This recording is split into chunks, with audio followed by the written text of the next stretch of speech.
What's up YouTube, Awesome Yu-Gi-Oh here, and today we're having a deck profile on Spellbooks for the July 14th banned list. I really like this deck with the new the rule changes, so you can have two field spell cards on the same part, or on the same time, which is really good for Spellbooks, and the draw 5 when you start first. It's a little bit less, I guess, for Spellbooks if you're going to go first, but you have a lot of cards in this deck. Which is going to give you the +1 you need on your first turn to get on par with your opponent getting to your 6 cards. Justice is a +1. Of course, Spellbook Magician is a +1. The normal summons you're pretty much going to want to do on your first turn. And yeah, this deck can just outplus your opponent in the late game with Spellbook of Tower, which is now easier to keep on the field, of course. So yeah, I really like this deck for right now, and I'll show you the list I've been playing. It is fairly standard. You have your, I don't play the world build, by the way, just play the triple High Priestess of Prophecy. This is good enough of a boss monster. I hate the consistency that comes with the world build, because it lacks consistency, and I feel like the Priestess build is a lot more consistent. A bit more versatile as well, and yeah, so the triple Priestess. Then you have triple Blue Boy, of course, and triple Justice of Prophecy to get to your Priestess. So these are all the monsters I play, so that's 9. And I think that's a very solid monster lineup. Like I said, it is pretty standard, but I feel like it's just so solid. Then for the spells, triple Spellbook of Secrets. Of course, that is standard. Then triple Crescent. Some people are playing 2. I kind of like the 3 because you want to see it in your opening hand, getting your combo started. And it does suck mid to late game. It is manageable if you get like Fade, banish a bunch of stuff, and then Tower, put back Fade, and then your grave could actually be empty. But that's not really the situation you're going to use it in. So people cut it to 2 because they don't want to see it mid to late game. But you do want to see it in your opening hand, so that's just why I maxed out on it, just to increase the odds of actually seeing it in your opening hand. Then the 2 Spellbook of the Master, 3 is too much. Double Tower, you can recycle your Tower, so 2 is fine. Double Eternity, really important for this deck. Double Wisdom, some people playing 3, some people playing 1. I feel like 2 is enough, especially in the Priestess build. You kind of want to see this in your hand if you're going to go off with your Priestess, if you want to summon the Priestess. You kind of already want to have this, not have to search out your single Wisdom. You actually don't mind drawing this as much in the Priestess build. So 2 Wisdom, then you have the 1 Fate. This card is broken. This stops everything. Pretty much nothing anyone can do against this, and that's kind of what this deck needs, because as a defense this card is ridiculous. Then the 1 Spellbook of Power, you don't need 2 of these, it's fine as 1. You can banish it. For power, just bring it back with Eternity. This deck recycles so much. Power is actually one of the cards which is good enough at 1, because you don't actually want to draw this. If you want a power, you're going to want to search it out. Then your 1 life, which is actually pretty good in this deck. Going like Priestess, and if it gets destroyed, you can life your Monster Reborn. Yeah, kind of Monster Reborn your Priestess back. If you have another Priestess, you can Wisdom your Priestess, pop 2 cards, and then overlay for a rank 7. Really good. And then to round up the spells, we have 2 Pot of Duality. I was kind of going back and forth with the Pot of Duality, but I do like the consistency it gives. The only problem I had with it is its synergy with Spellbook of Crescent, which isn't there. You can actually activate Crescent and Pot of Duality in the same turn, so that's kind of a bummer. But I like to have the 5 of those. If you don't have 1, you might have the other. And if you don't have Pot of Duality or Crescent, you're probably going to have like a Spellbook Magician or a Spellbook of Secrets. So this just gives you the extra consistency. Then we have the 1 Book of Moon, which is absolutely ridiculous in Spellbooks. Being able to flip your Blue Boy face down, really good. And to round up the spells, Dark Hole. I kind of like Dark Hole because you're going to have an empty field.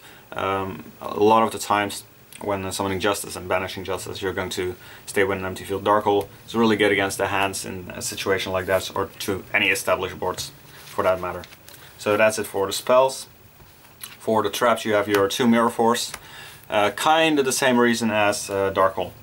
Mirror Force is actually really good against the hands, and mostly Fire Hand, in this deck, because you're not going to have a lot of monsters on the board most of the time. Most of the time, not any at all. So I really like Mirror Force, and people don't really play around this as much as they used to, because most of the decks, or at least most of the people, don't actually run Mirror Force. So this can actually be a pretty good blowout. 2 Mirror Force, then triple Fiendish Chain. I was going like 2 Fiendish Chain, 2 Breakthrough, 3 Fiendish Chain, 1 Breakthrough. I just went with the triple Fiendish Chain, because you do kind of want the attack stopping ability this Fiendish Chain gives you. Because like I said a bunch of times before, you're not actually going to have a lot of board presence monster wise, and damage can really kick in a lot. Fiendish Chains, this slows that down a bit. Of course for all the effects, but that's kind of obvious. So a triple Fiendish Chain. Then I attack the 1 trap to Extrapole Nightmare. Can be a really blowout card against especially artifacts with the moral attack. If you want to disrupt your place, they won't see this coming, because you're not searching it out. It is really good in any deck in which you don't search it out. So that's that, and then you have just the staples, the Bottomless Trapple, Compuls, which is actually really good with as Blue Boy as well as Priestess, Torrential, and Solemn Warning. That's fairly standard. So that's 10 traps, 9 monsters, and 21 spells. So that's it for the main deck. The extra deck is pretty irrelevant, to be honest. I'll show it anyway. You have your Hierophant of Prophecy. This is a spellcaster rank 7. So he does have some synergy with cards in your main deck. You can only make this with 2 spellcasters. And he has the Heavy Storm effect. So he is really good, but you don't actually really make this, or any cards in your extra deck. Draco Sack, rank 7 as well, and Big Eye. Then I play the 1 Downed Magician. It's the only rank 4, because this actually goes over your rank 2 or rank 3s, which you actually can make. Rank 2 is pretty much the only thing you actually do make, and then with damage, she is a spellcaster as well, of course. She becomes 2700 when you go like Blue Boy, make a rank 2, and then just put down it over. That rank 2, 2700 is pretty good. 1 Elucar for your 2 Justice, if they stick on the field for some reason. Same goes for Wind Up Zenmains. I picked these 2 over cards like Levier or Soul of Silver Mountain. Justice isn't Earth, of course, so you could go Soul of Silver Mountain. But this being able to actually hit face down monsters as well. And Levier pretty much only going to bring back another Justice. And let's be honest, if you're going to have 2 Justices stick on the field, you're not actually going to have 1 banished as well. It's not going to happen. So these were the most generic ones. Let's just put it like that. And then for your rank 2s, you actually do make these sometimes. The Phoenix for the OTK pushes. Shiny Elf, he's a spellcaster, it's pretty good. Gachi if you need some stalling going. Armored Kappa, he's actually pretty decent. This is really good. Heart of Orange Light.